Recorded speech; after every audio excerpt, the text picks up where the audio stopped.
Well, hello and welcome. What we're going to now bring you is a look at a poll of polls. What exactly are the various exit polls saying about the election results, or potential election results, I should say, in the 5 states? So let's start with Rajasthan. This is the NDTV Poll of Polls, an aggregate of what all the various polls, there are approximately 8 of them.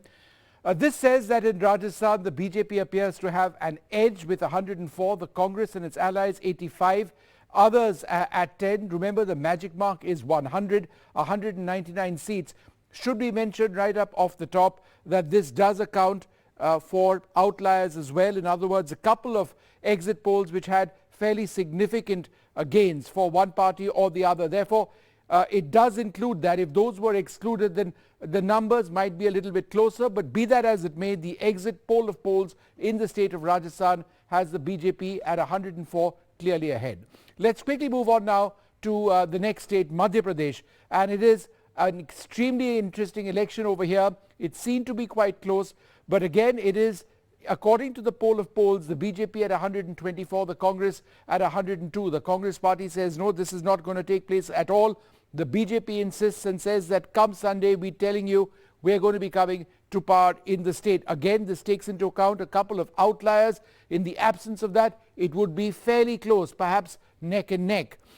Let's move to the next state now and give you an idea of what's happening in the state of Chhattisgarh. Chhattisgarh is quite clear. No debate over here, no real outliers. Everybody seems to suggest that it is the Congress which will be coming to power quite comfortably, a simple majority over there. The magic mark, the majority figure, 46. They are possibly going to be at 49. Let's see what finally takes place.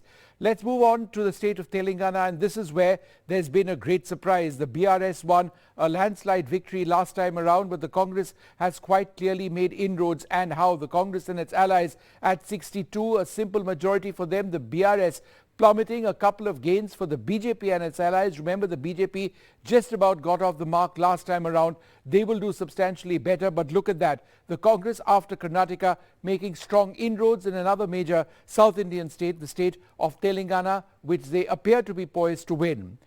Let's take a look finally at the state of Mizoram in the northeast. There are lots of local factors over here. It's important to understand that despite the common belief that states of the northeast all follow common trends, common interests, in fact, the electoral politics of every state are quite distinct. The ZPM is the major factor over here at 17. It is a relatively new power, a political power, a new political party, and some would suggest that this is the old Congress in a new avatar, several of the leaders having crossed over. The ruling MNF quite close at 14, so it's going to be close in the state of Mizoram as well.